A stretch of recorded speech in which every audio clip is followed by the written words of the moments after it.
विश्वविख्यात ज्ञान और मोक्ष के पवित्र नगरी गया जी के हम प्रणाम कर ही भगवान विष्णु, भगवान बुद्ध के इस तपस्थली के हम नमन करिए। ये वो धरती है जिसने मगध का ऐश्वर्य देखा है, जिसने बिहार का वैभव देखा है। संयोग से आज जब मैं गया जी आया हूं तो नवरात्रि भी है और आज ही सम्राट अशोक की जयंती भी है। भाइयों और बहनों, सदियों बाद आज एक बार फिर भारत और बिहार अपने उस प्राचीन गौरव को लौटाने के लिए आगे बढ़ रहा है। ये चुनाव विकसित भारत, विकसित बिहार के उसी संकल्प का चुनाव है। गया की धरती पर उमड़ा ये जन सैलाब, ये अपार जन समर्थन, आपका ये उत्साह साफ बता रहा है कि फिर एक बार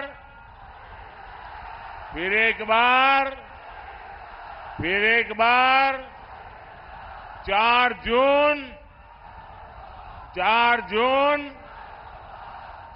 जून गया।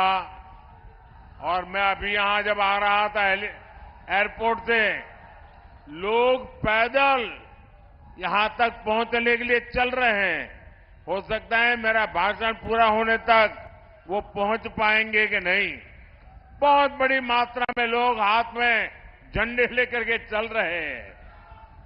ये प्यार, ये आशीर्वाद मैं कभी भी भूल नहीं सकता हूं जी।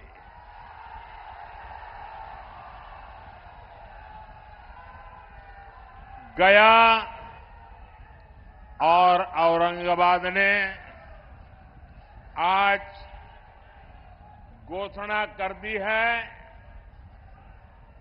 कल मैं तमिलनाडु में था, जो बात मैं तमिलनाडु में सुन रहा था, परसों मैं कर्नाटका में था, जो बात मैं कर्नाटका में सुन रहा था, वो आज मैं गया और औरंगाबाद में सुन रहा हूं। फिर एक बार साथियों, अभी 2 दिन पहले बीजेपी ने अपना संकल्प पत्र जारी किया है। ऐसा पहली बार है जब किसी पार्टी के संकल्प पत्र को गारंटी कार्ड बोला जा रहा है। ये जो संविधान हमें देश को आगे ले जाने की ताकत देता है, इस संविधान को बनाने के लिए जो संविधान सभा थी, उसमें 80-90% से भी ज्यादा, 80-90% से भी ज्यादा सबके सब सनातनी थे। और उन सनातनियों ने इतना उत्तम संविधान बनाने में बाबा साहब आंबेडकर का साथ दिया है। और इसलिए हकीकत तो यह है कि देश की आजादी के बाद संविधान को राजनीति का हथियार नहीं, संविधान को श्रद्धा के रूप में, जन मन में प्रस्थापित करना चाहिए था। और हमारा देश ऐसा है जो रामायण में आस्था रखता है, महाभारत में आस्था रखता है, गीता में आस्था रखता है, वो आज के युग में संविधान के प्रति भी उतनी ही आस्था रखता। लेकिन आपने संविधान का राजनीतिकरण करने की कोशिश की है। हमने संविधान के प्रति आस्था पैदा करने के लिए लगातार कोशिश की है।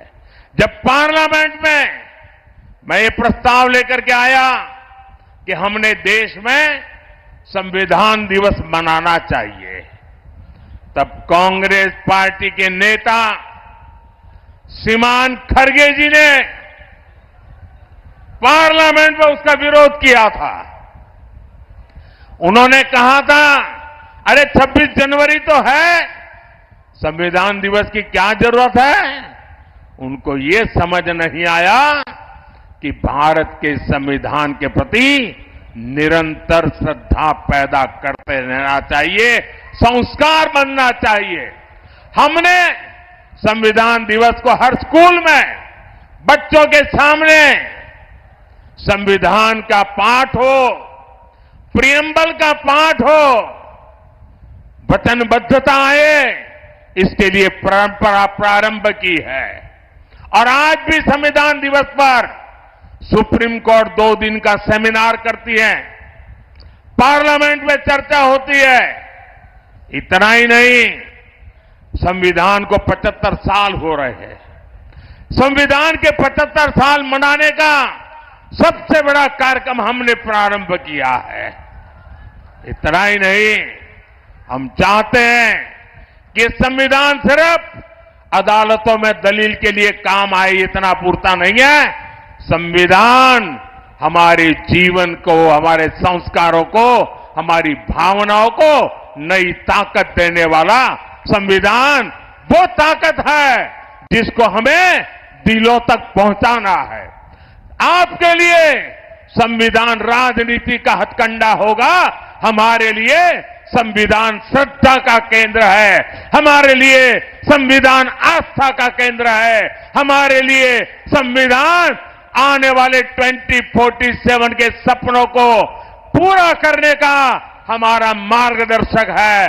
और उसको लेकर के हम स्वतः आजाद भारत को विकसित भारत की ऊंचाई तक ले जाने का संकल्प लेकर के चल रहे हैं। और इसलिए भाइयों बहनों, भारत के संविधान को इस प्रकार से गली मोहल्ले में ठोकरें मारने वालों लोगों को भारत के सार्वजनिक जीवन में कोई जगह नहीं है।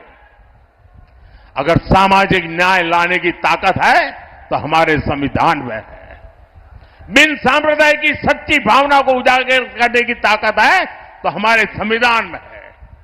और हम बड़ी श्रद्धा के साथ, इतना ही नहीं, बाबा साहब आंबेडकर को जो सम्मान हमने दिया है, आपको बोलने का अधिकार तक नहीं है।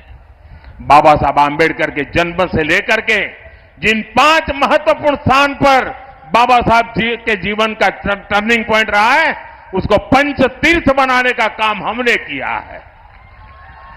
और इसलिए भाइयों बहनों, इन लोगों को जान के समझ करके ये झूठी बातें बताने वालों को हमेशा हमेशा के लिए चुप करना बहुत जरूरी है। और इस बार आपका वोट हमेशा के लिए उनको चुप कर देगा, ये मैं आपको विश्वास दिलाता।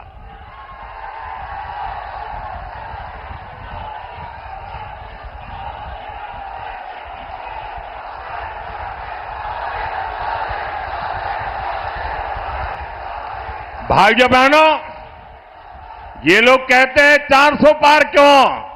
मैं बताता हूं 400 पार क्यों।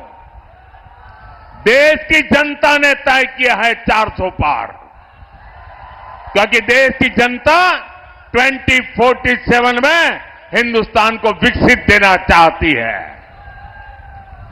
लेकिन साथ साथ एनडीए को 400 पार देकर के देश को लूटने वालों को, भ्रष्टाचारियों को, संविधान के साथ खिलवाड़ करने वालों को सजा देने के लिए भी वो हमें 400 पार देना चाहते हैं। ये चुनाव एनडीए को जिताने का भी है। ये चुनाव देश में तबाही करने की आदत रखने वालों को सजा देने का है और इसलिए हिसाब 400 के पार जाने वाला है। भाइयों बहनों, 19 अप्रैल को गर्मी कितनी क्यों न हो, हमें सुबह सुबह मतदान करना है, ज्यादा से ज्यादा मतदान करना है। करोगे? हमें हर मतदाता को मिलना है, मिलोगे? हमें हर पोलिंग बूथ जीतना है, जीतोगे? मेरा एक काम करोगे? ये जीतन राम मांझी का काम नहीं है, मेरा है, करोगे? घर घर जाना और लोगों को कहना कि मोदी जी आए थे और मोदी जी ने अपना प्रणाम भेजा है। मेरा प्रणाम पहुंचा दोगे?